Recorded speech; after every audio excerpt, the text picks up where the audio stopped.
This is The Wire for 2100 Zulu, June 19th, 2025. Precedence is routine. Information cutoff is 2000. Bottom line up front. Missile attacks continue in Middle East as the United States continues wartime preparations. Data breach leaks 16 billion login credentials. Beginning with international events, in the Middle East, missile attacks between Israel and Iran continue. Crude oil prices have increased in response to the concerns that Iranian forces may mine the Strait of Hormuz, as has been theorized as a possibility for a long time. Navigational issues remain palpable as GPS jamming and spoofing has prevented satellite navigation methods from being effective. U.S. military logistical flights continue throughout the region, and non-essential personnel are still quietly being evacuated from various diplomatic posts, such as the U.S. Embassy in Baghdad.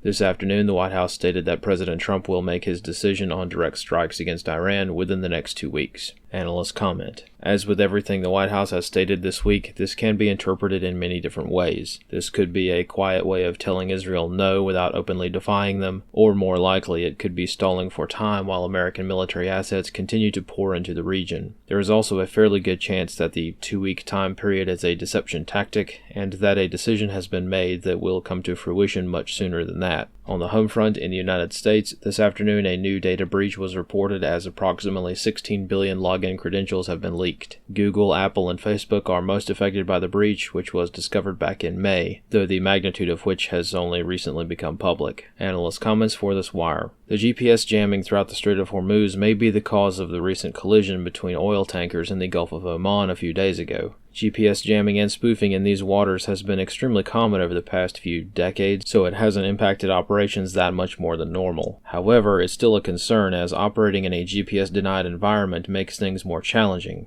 And if crew members become complacent, tragedy can strike very quickly. Should things also go kinetic in the Strait of Hormuz, the rescue of crews on board stricken commercial vessels will become more challenging due to these navigational issues. This concludes The Wire for 2100 Zulu, June 19th, 2025.